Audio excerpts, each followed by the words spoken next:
Hey everybody, and welcome to another episode of Birds on a Blue Note. I'm joined by my fellow captain RJ today, and we are going to be recapping this past Detroit series. All right, Now, let's go. we're going to start off with game one.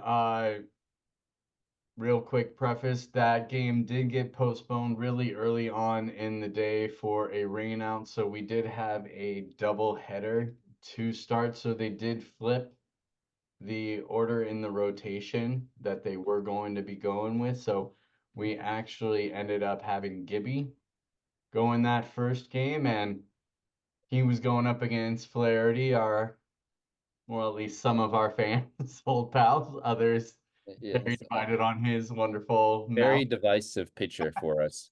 He, he is, and he became even more divisive as this game went on, as he set an AL record for most strikeouts to start a game. Now, to Gibby's credit, he was out there pretty much matching Flaherty throughout the game with 9 Ks himself. Only one earned run on the game, going through seven, while Flaherty only made it through 6.2. So actually outlasted the guy, and you know, it was a pitching duel to say the least. Libby came in, actually got the win, while Halsey got the save and did so off of Burley in the top of the ninth, coming through. Yep. Man, that guy has had some of the unluckiest luck with his BABIP, and it's good to see him getting these hits. Tied up the score in the ninth when all hope thought was lost, and then our third catcher on the roster. The one that we didn't think we needed. We specifically said we didn't need him anymore, but he belted that ball out to center. I thought he might even go for a second, but 410 foot out. it was close. He got the run in, which is all that matters. He didn't strike out with runners in scoring position. He made contact, put the ball in play, and got us up 2-1 off.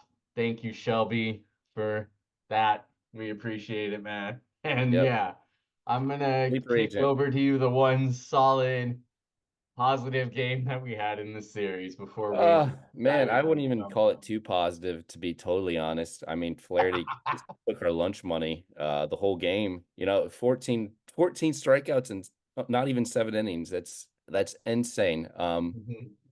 Gotta put the bat to the ball. Like, right, like to score, you have to make contact. So, and that's why we ended up winning in the ninth. Is Shelby Miller gave up the contact, and he gave up hard contact, specifically to Bogus and Burleson, as you mentioned. And I've been like a Burley lover for a while, and even when he wasn't getting the results, it's like the BABIP gods. Like have put a hex on him. But eventually, you consistently hit the ball hard almost every at bat. You're gonna start getting results. Like it's gonna happen. And that's what we're seeing now with Burleson. And before we get into like game two and three, he's been doing that pretty consistently well. Like it's his past like 10 games or so, he's hitting close to 350. I mean, he's been our best hitter for the past couple weeks. And you love to see it too, because like the guy puts in the work and he this is a former top 100 prospect. This isn't some like afterthought player that we just brought up to fill a roster spot. He came up as a good hitter, projected as a really good hitter.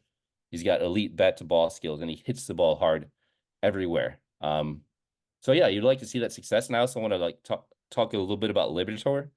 Um, he got that really tough luck loss against the Mets a few days ago. He pitched 3 innings and then gave up the two strike, two out hit to Bader and then the walk off Yeah, right after. right at the end It of his sucks, three like, inning. but you like to see him come out here in the eighth and he shoved and he looked really good. Yeah. He's carving himself a nice spot in the bullpen as like a lefty specialist, and his curveball is legit. And it's one of the better looking ones I've seen from a Cardinal pitcher since Wainwright in his heyday.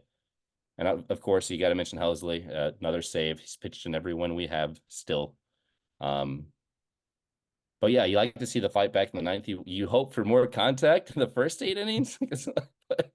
But winning the game is what's most important, and they did that and they pulled it off. So like this last season's team, you don't feel good at all going to the ninth. It's probably a loss. So you like to see a little bit of that fight still, even when the game feels lost.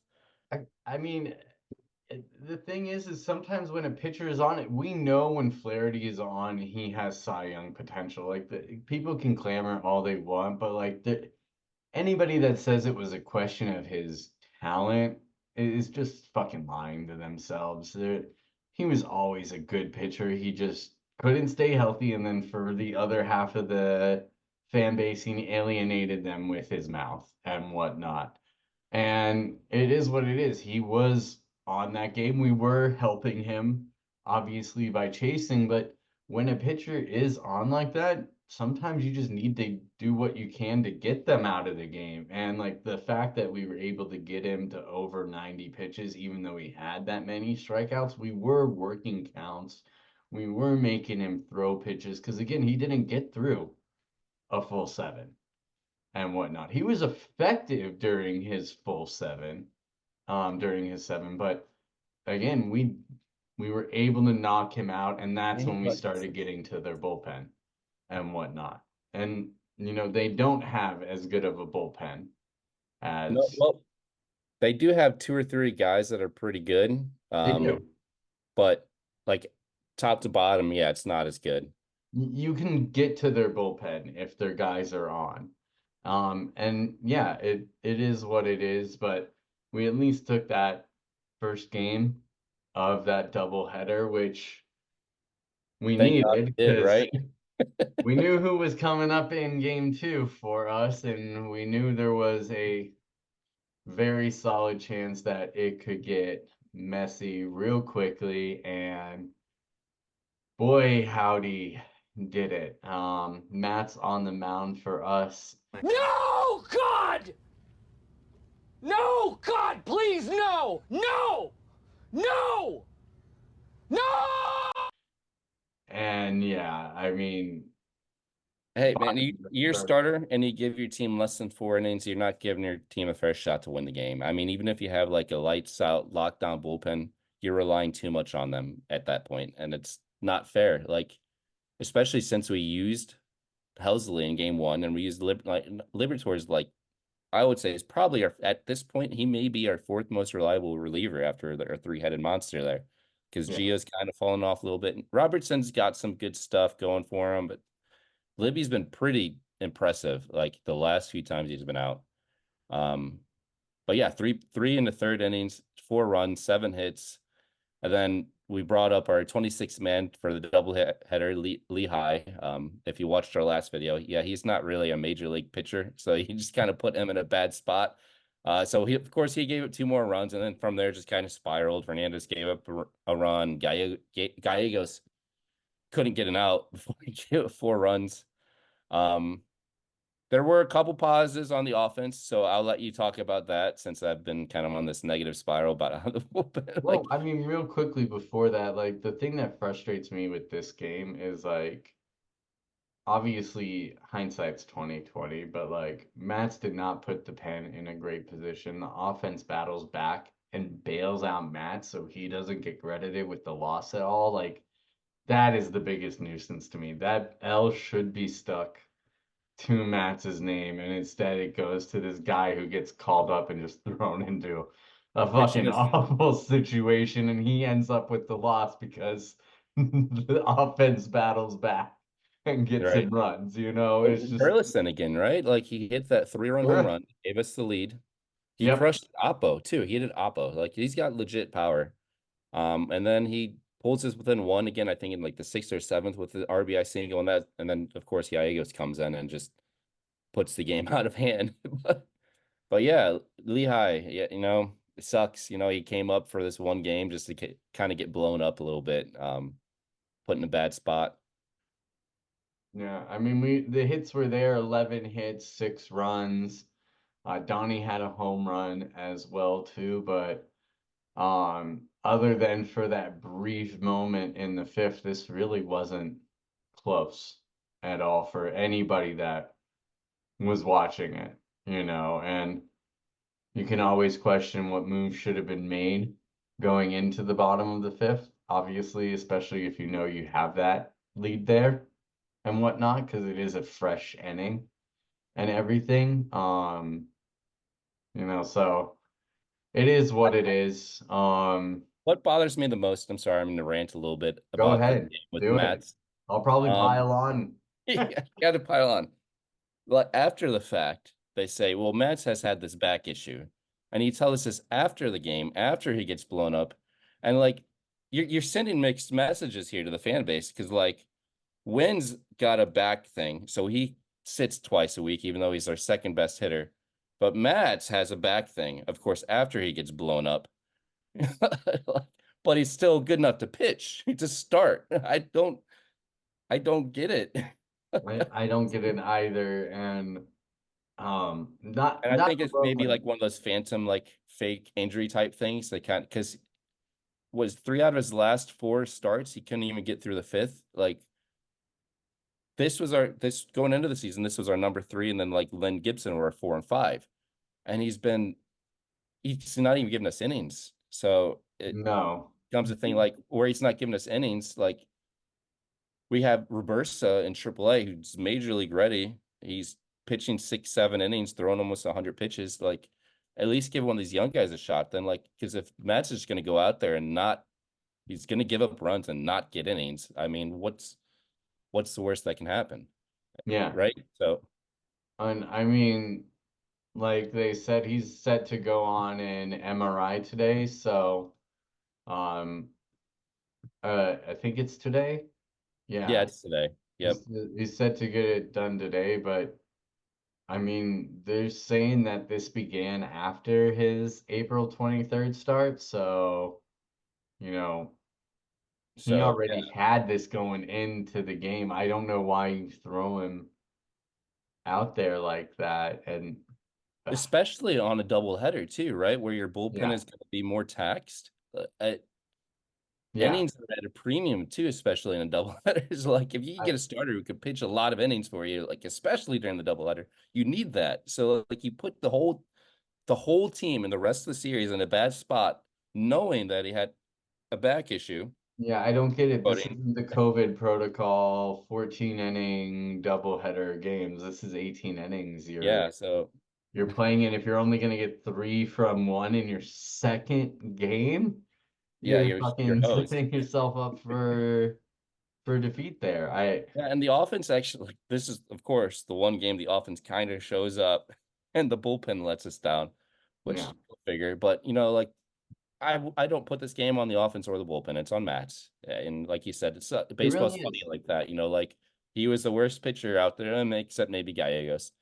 But Lehigh is the one that gets the loss. It's almost like the closer who comes in and blows the save, and then the offense hits the walk off on the bottom, and they get a win for blowing the save. It doesn't make sense.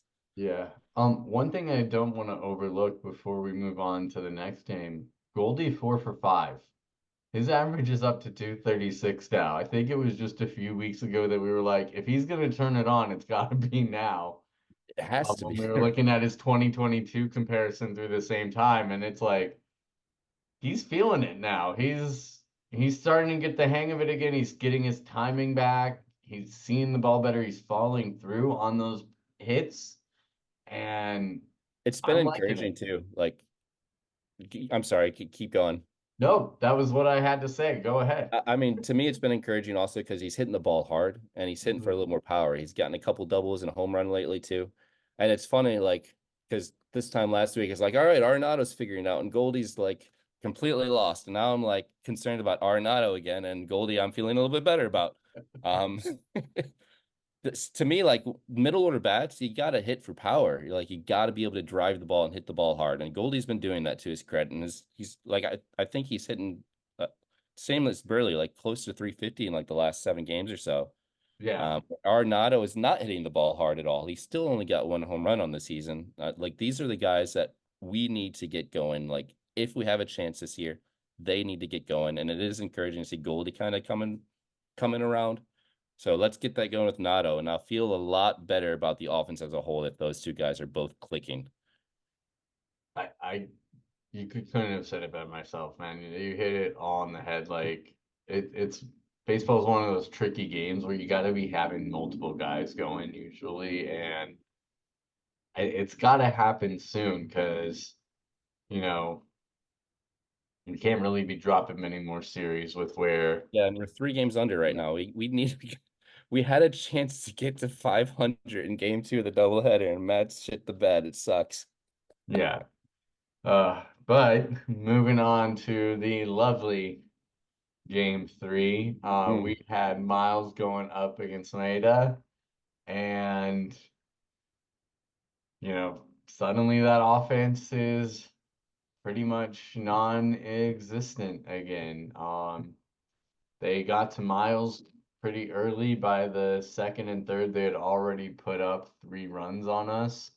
Um, we've now moved to the least amount of home runs in the entire league. I think it's funny Even too, 'cause with I think it was Willie's the home run Tommy that Pham game. home run by the White Sox that passed us. So it's funny. Yeah, yeah, it's crazy. But yeah, I mean nothing was working really for us this game other than the bullpen coming in and doing their job again. Libby with another solid inning of work. Jojo coming in, just letting in 1 run during his inning. I mean, Yeah, and it was a sac fly run too. It's technically Miles got a quality start. 6 innings, 3 earned. But again, no offense support. So if you asked me at the beginning of this year if I thought we could consistently score at least 3 runs a game, I would have told you absolutely. I yeah. thought the issue was going to be our arms letting up, our starters specifically letting up 3 or more runs every game. That was going to give us the issue, and that it just really hasn't been the case. It's been the exact opposite. Our starters have been, for the most part, holding teams to under 3, if not 3 runs, and we've only been scoring 1, 2. I think you Mhm. pointed to it a couple No, weeks back or a week ago. We haven't won a game by more than 4 runs yet. all season still. Yep, still a trend that's 31 games in. We haven't had and that's part of the reason that Helsley's tied for the lead in saves too, is because everything is, and when we win, it's close, and sometimes when we lose, it's not. So you'd like to be on the other end of that sometimes. it's a recipe for disaster as the season goes on, ultimately. And it's funny too that you're talking about the offense, and I've talked about it a lot. If you're a regular and you watch our pod, thanks. Like and subscribe and send this out to all your friends if they're Cardinals fans. It's hard to see sometimes, but there it is. Focus. Offense circled. Question mark. Where is it? Like you mentioned, we are last in home runs. In all of baseball, not just the NL. Last in home runs, 28th in OPS, 26th in runs, 27th in RBIs, 26th in hits, 27th in slug. We're last in home run, and this is a fun one, in at bats per home runs. It takes us nearly 50 at bats to hit a home run. And when you look at the team, you got Arenado and Goldschmidt and Contreras and Gorman, you're like, how is this an issue? For the whole team. Yeah, I mean, and we've talked about this. I'll touch on it a little bit now, but because this is a whole nother video. But do we need to see some sort of change in the dugout or in the coaching staff or something to kind of wake these guys up to send the message? This is totally unacceptable. I mean, we're putting everything, and to Miles' credit, and I've been hard on Miles, and I'm sorry I kind of flip back and forth really fast. It's just how my brain works. Um, he did give us 6 innings. He gave it 3 in the first 3 to put us behind, but after that, he bared down and he did what he's supposed to do. He gave us a quality start. 3 runs should not be the end of the game. But the way this offense is going now, you're down 3 and you feel like it's over. It's bad.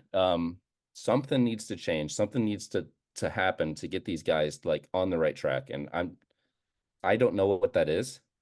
Hopefully they figure it out soon. But yeah, we've scored 3 runs or less in 19 of 31 games. That's insane. We've lost 7 games while allowing 4 runs or less as a staff. That's if you just flip that, if we win 5 of those, we're in first place. yeah, But it's this whole season right now is totally on the offense. The pitching has done their part. If the offense is even average to this point, we're in first place. So they need to figure it out. agreed. And it's got to come soon. And that leads us into the upcoming White Sox series, because if there's ever a time where it needs to happen, it has to be this one. And I know in the community somebody was actually asking earlier today, like, do we need to see a sweep here? And yes, you would love to see a sweep. I just want to see the offense be consistent this series and at least take again 2 of 3, because White Sox are coming off of a sweep themselves. They are still a They professional swept the club. Rays. How about that? Like sometimes everybody forgets, like, the parity in baseball is hilarious. If you're hot at the right time, you can beat anybody, any one of these teams. These are Oh yeah, all, look at those 6 Cardinals. This was the 83 win team. yeah. I Right? mean, this is one of those sports where, like, if you underestimate anybody for a second, like, you're toast. Any any pitcher that's in the major leagues can literally throw a gem. That's how they got to the majors. They've had at least, 1 or 2 gem games along the way, right? As somebody who loves prospects, like, Yeah, no, for sure. And you're like not especially getting that team. blasted the entire time and then getting to the majors and being a starter. You at least Unless had. you're Kyle Lehigh, who he was just the 26th man. His poor guy was hung out to dry. But I mean, yeah, so it's just one of those things, like, you got to see it happen with these upcoming games. And so kicking off this weekend on Friday, we have Sunny on the mound to start. Thank goodness, that should be a great start. Then on Saturday we have Lynn, and finishing that up is TBD on Sunday, which obviously we'll see if they keep Gibby in that spot or who they call up if Matz is down still and whatnot. But gonna be interesting to see who closes out that third and final game. I mean, anything you want to see from this weekend? Just like we've been talking about this whole time is the offense, right? Like obviously would love the sweep, win the series first and foremost. And I think this is a big series to kind of see where we actually really are as a team. If we lose the series to the White Sox, which knock on wood, you hope we don't, I expect some sort of consequence, whether that be just like firing a hitting coach or like Has something. to be. Yeah, There has to there- be, right? right. There White has Sox are to be. they're historically bad right now. The White Sox are. So you can't lose to them, right? You can't, right? That's Not where with the we're at. position we're in. If you're like, you can get away with it if you're a hot team like the Braves, if you're a hot team, Yeah, you just, and fluky stuff happens, right? But but you're right. So like we're three despite games what under. people think with the extension, Ollie is still technically on the hot seat. The extension was just so that way he didn't have to do every move with, like, oh, am I getting fired? But you can fire a guy at any time, even after you Yep, give him an extension. So yep.